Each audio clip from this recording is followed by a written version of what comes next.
Ada sebuah pepatah mengatakan, membangun kesuksesan sejatinya ibarat menanam pohon. Harus dirawat agar tumbuh subur dan berakar kuat, walau memakan waktu panjang dan lama. Kondisi inilah yang dialami Metro TV sekarang. Butuh proses, disiplin, semangat, dan komitmen besar dalam menjadikan Metro TV sebagai stasiun televisi berita yang kokoh dan terpercaya. Bahkan hingga usianya yang ke-24 tahun. Perjalanan Metro TV menjadi stasiun televisi berita pertama di Indonesia dimulai pada tahun 1999 lalu. Sejumlah kendala sempat menghadang dan nyaris mengandaskan mimpi besar Surya Paloh saat itu. Salah satunya ketika ingin mendapatkan izin frekuensi siaran dari Departemen Penerangan. Sebenarnya kunjungan Bapak Menteri Penerangan, Bapak Jenderal Yunus Yosbia, ke media Indonesia. Di sana tidak hanya membicarakan soal koran, penerbitan, tapi salah satu usul dari Pak Surya Paloh agar diberikan kesempatan adanya TV swasta. Saya hanya beli 3 persyaratan waktu itu. Satu, punya akte notaris perusahaan, wajar itu kan. Jangan sampai perusahaannya abal-abal. Yang ketiga, punya susunan pengurus, siapa yang bertanggung jawab apabila perusahaannya itu nggak benar. Yang ketiga, alamatnya jelas. Hanya itu aja. Jadi Metro TV menurut pembahasan pertama, semua proposal yang diajukan Metro sangat lengkap. Sangat lengkap. Berapa biaya yang disiapkan, teknisi berapa, ada produk siarannya, jangkauannya bagaimana. Itu semua dipenuhi. Dari yang mengajukan itu ada yang 7 memenuhi syaratan, tapi dari 7 itu akan dipilih oleh tim menjadi 5 yang akan diizinkan. Tetapi tiba-tiba suatu malam Pak Surya Paloh datang ke rumah saya. Oh, tidak ada saya, Metro TV tidak ada itu. Malam-malam itu, setengah 12 malam, di depan Pak Surya Paloh, Andi Noya, penulis buku beliau, ya, saya telepon menteri, tengah malam. Waktu itu sebetulnya Metro TV sudah dalam proses mendaftar untuk dapat izin, tapi belum keluar. Setelah saya tanya, kenapa Metro yang nomor 1 menjadi nomor 6? Mereka beranggapan Metro TV tidak akan lama hidupnya. Karena khusus untuk berita saja. Menurut mereka, menurut tim, Indonesia belum bisa seperti CNN, televisi yang hanya berita saja. Tetapi saya melihat ide pertama untuk TV swasta itu adalah dari Pak Surya Paloh. 3 hari keluar izinnya. 3 hari. Yang penting kalau dia nggak buat pelanggaran, ya silakan jalan terus. Dia masih berlanjutnya, berarti dia pengurusannya bagus, untuk bisnisnya bagus berarti. Nah, ternyata Metro TV sampai sekarang beberapa puluh tahun coba. Nah ya, berarti kan manajemennya bagus. Rakyat yang kerja di sana banyak.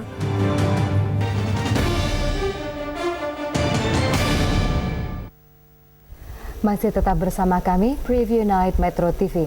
Dan puncak acara Preview Night Metro TV malam hari ini adalah penandatanganan prasasti yang akan dilakukan oleh Presiden Abdurrahman Wahid.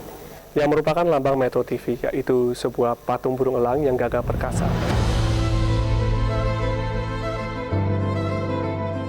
Tanggal 25 November tahun 2000 menjadi hari bersejarah lahirnya Metro TV. Berlokasi di kawasan Kedoya, Jakarta Barat, Peresmian Metro TV dihadiri langsung oleh Abdurrahman Wahid atau Gus Dur yang saat itu menjabat sebagai Presiden Republik Indonesia.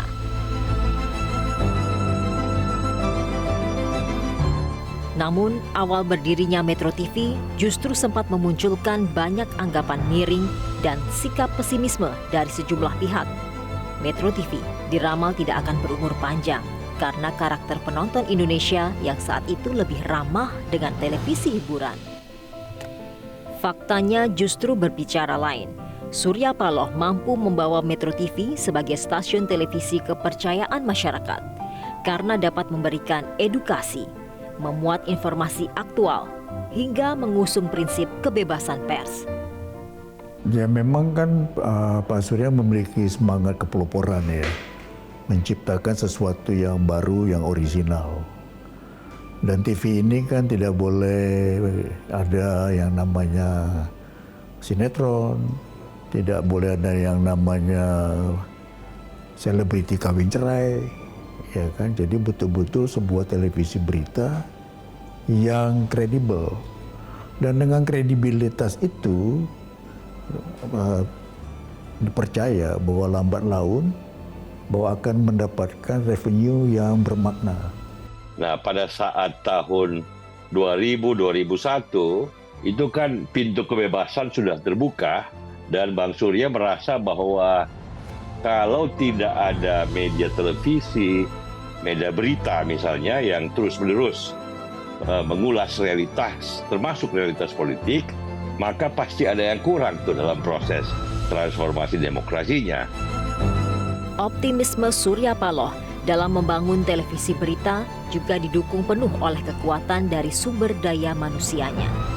SDM kita waktu itu benar-benar kita pilih, kita saring mereka yang sangat berbakat dan bukan hanya bakat tapi passionate ya, sangat menginginkan untuk menjadi bagian dari suatu sejarah ya, berdirinya TV pertama di Indonesia. Mereka juga semangatnya tinggi sekali. Para presenter pada saat itu saya merekrut mereka, saya mewawancara mereka tuh tulus dan ingin menjadi bagian dari sejarah Metro TV dan ternyata yang kami pilih itu memang bagus-bagus semua. Jadi mungkin sebagai pendiri Metro TV Pak Surya Paloh tentunya yang pasti satu, menanamkan tadi integritas ya, bagaimana kita itu tercermin pada saat kita juga melakukan training bersama dengan para mentor-mentor kita. Nah jadi waktu itu kita belajar bagaimana misalnya kita melakukan liputan live ke satu lokasi gitu ya. Kita harus benar-benar dididik waktu itu oleh Bang Saur, saya ingat ya, memastikan masing-masing narasumber ini harus punya pertanyaan yang spesifik untuk mereka. Nggak bisa saya menggunakan satu pertanyaan jenderal untuk semua narasumber yang memang dari sisi kategorinya berbeda-beda. Saya awalnya kan sebagai atlet yang biasa juga di cover oleh media sehingga di sisi lain dari kamera, tapi begitu jadi presenter saya di belakang kamera sekarang. Jadi satu hal yang menarik, jadi saya bisa melihat dua sisi sudut pandang yang berbeda dan ini juga saya bawa ke lapangan juga. Saya juga ketemu dengan teman-teman atlet pada saat itu, saya harus wawancara mereka di lapangan. Sangat menarik dan karena saya menyadari bahwa industri olahraga Indonesia itu harus ditopang oleh media juga, sehingga apa yang Metro TV lakukan, apa yang Metro Sport lakukan itu juga mendongkrak ya ke industri olahraga Indonesia juga.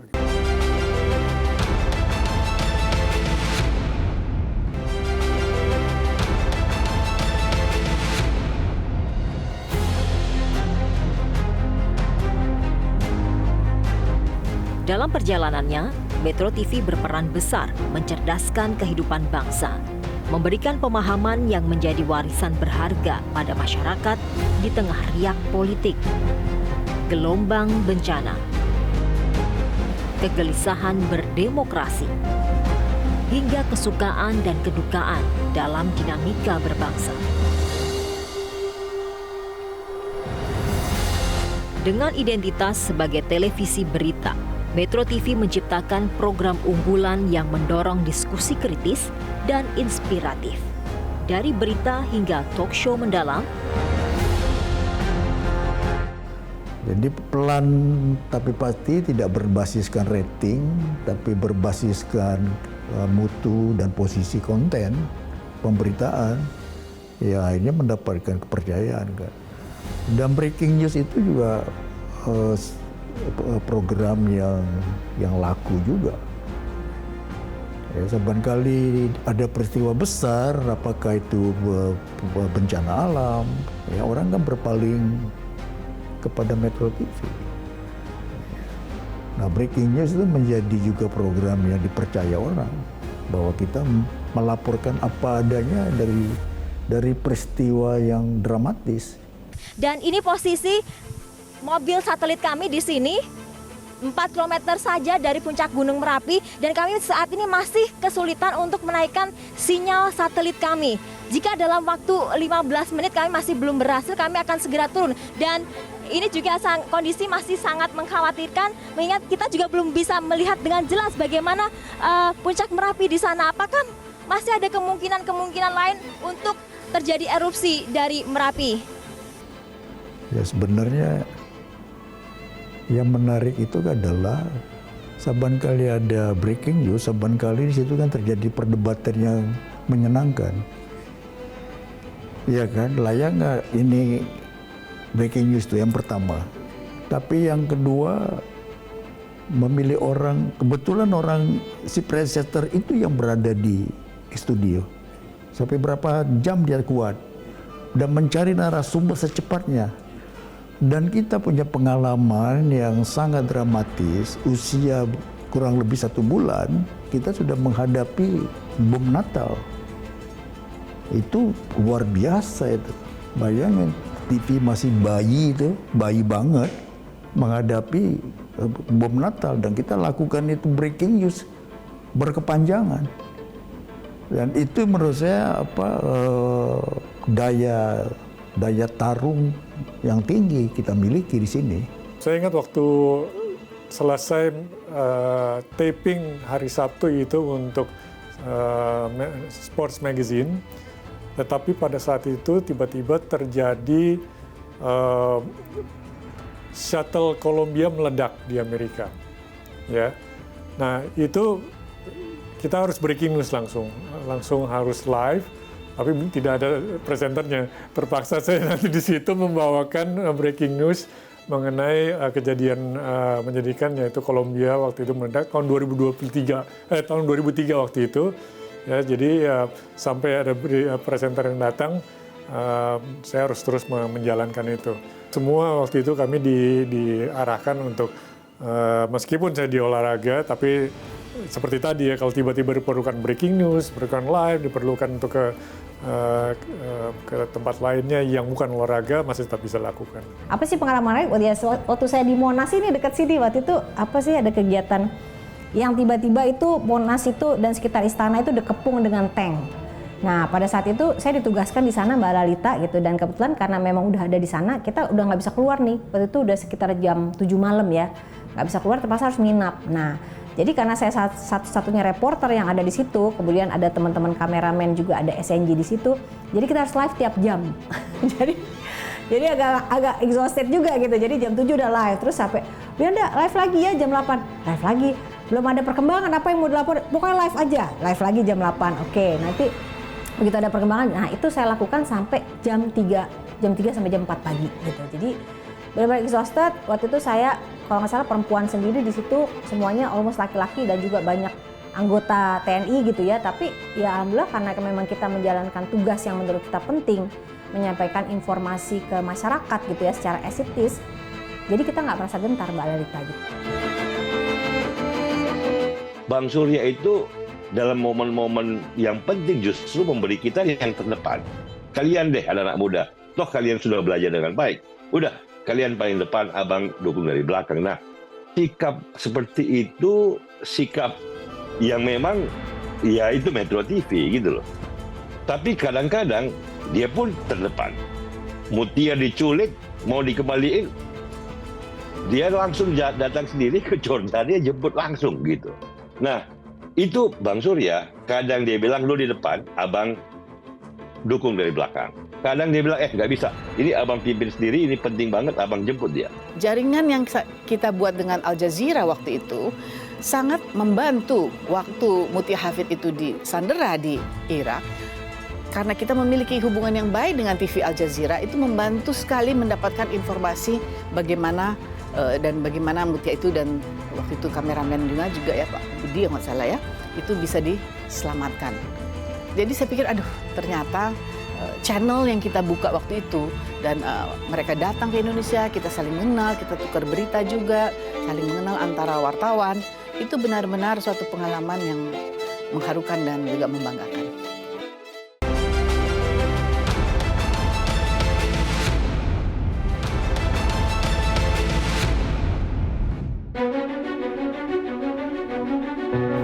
Pelaksanaan pemilu langsung di Indonesia selalu berkaitan dengan metode bernama quick count. Sejak pertama kalinya dilakukan pada tahun 2004 hingga pemilu serentak pada bulan November 2024 kemarin, sistem penghitungan cepat atau quick count selalu dipantau oleh jutaan penonton Indonesia. Lewat quick count, masyarakat bisa mengetahui siapa pemenang pemilu lebih cepat dari penghitungan resmi oleh penyelenggara. Sejarah pun mencatat, Metro TV menjadi stasiun televisi pertama yang melahirkan metode quick count di Indonesia. Quick count itu suatu sejarah tersendiri ya, di mana tentu itu visinya dari Pak Surya sendiri, Pak Surya Paloh yang jiwanya sangat demokratis dan sangat futuristik. Waktu itu di Indonesia belum ada, walaupun di negara-negara lain itu hal yang sudah sangat biasa digunakan, tapi di Indonesia benar-benar baru. Orang masih sangat bertanda tanya, ini valid atau tidak nih datanya, bisa dipercaya atau tidak, mana mungkin secepat itu ya. Tapi kita bekerja sama, bekerja keras dengan timnya waktu itu Pak Rizal Marangeng, Pak Saiful Murjani ya, bahwa ini bisa. Dasarnya ilmu pengetahuan, statistika, waktu itu sama sekali belum pernah dicoba. Dan Bang Surya kita terima kasih karena pada saat saya ngecek ke teman-teman statistician, teman-teman aktivis di LP3IS, ada dari Amerika, National Democratic Institute, waktu itu di Amerika, dari Amerika di Jakarta, kita diskusi bagaimana nih. Ada Saiful Murjani juga baru pulang sekolah, ahli statistik dan ilmu politik kan. Oke deh, kita berani aja bikin quick count. Di berbagai negara udah dicoba kok sebagai metode hitung cepat, sehingga 1-2 jam setelah nyoblos orang udah tahu yang menang siapa. Pada saat Pilpres, hampir nggak ada orang nonton TV lain tuh, siang sampai malam setelah coblos tuh. Dan jam 2:30 sore, kita sudah bisa, saya lihat layar grafiknya sudah mulai rata. Saya waktu itu di Sleepy di tempatnya LP3IS, tekanan kita. Jadi di Metro ada Saiful, ada kakak saya, Bang Surya, nunggu bersama Pak SBY waktu itu di Cikias. Saya telepon dulu Bang Surya, Bang, ini kayaknya baru 2-3 jam nyoblos selesai, tapi grafik sudah mulai antara Bu Mega dan Pak SBY waktu itu kan. Ini grafik sudah mulai datar nih, artinya proporsinya sudah dapat. Bang Surya bilang, kamu udah yakin mau umumkan? Saya bilang, yakin Bang. Oh. Ya siapa yang menang? Ya kayaknya SBY yang menang nih Bang. Ya udah, umumkan aja. Pak, untungnya trust masyarakat juga ada. Dan itu terbukti dari hasil quick count dan hasil resminya itu sangat dekat, tidak jauh beda. Jadi dari situlah mulai kepercayaan terhadap quick count itu berdiri, dan ya Metro TV pertama lah ya melahirkan quick count. Dalam perjalanan waktu, Metro TV kini sudah menginjak 24 tahun. Usianya semakin dewasa untuk menjadi televisi berita terpercaya bagi masyarakat. Komitmen dan konsistensinya tetap dijaga dalam berinovasi serta beradaptasi dengan perubahan zaman, baik dalam penyajian berita maupun teknologi yang digunakan. Selamat ulang tahun yang ke-24 tahun. Kita akan terus mendoakan gitu ya, dan berharap Metro TV terus menjadi inspirasi dan juga saluran informasi yang terus bisa dipercaya dan juga bisa kemudian menjadi acuan bagi seluruh pemirsa di Indonesia. Tetaplah menjadi TV berita yang pertama di Indonesia dan yang terbaik di Indonesia, dengan terus mengembangkan sumber daya manusianya, ya, juga mengadaptasi dengan situasi yang baru sekarang ini, dan juga tetap menjadi TV yang bergaul. Kita berulang tahun, Metro TV berulang tahun 24. Ini usia yang sedap ya. Udah lewat remaja tapi belum masuk 30. umur yang mestinya membawa kita lebih bergairah menghadapi perubahan. Ya, selamat ulang tahun ke-24 untuk Metro TV. Semoga Metro TV tetap berjaya dan menampilkan berita-berita yang terbaru, yang terdepan, dan juga menopang perkembangan demokrasi Indonesia. 24 tahun memberikan berita, memberikan pengetahuan dengan editorialnya. Ya, setiap pagi membawa pembahasan kita, berita-berita yang tepat, dan saya tidak akan terganggu oleh hoax. Berita-berita apa yang kurang jelas, saya tinggal monitor Metro. Selamat ulang tahun Metro TV yang ke-24. Sukses terus, jaya terus Metro TV.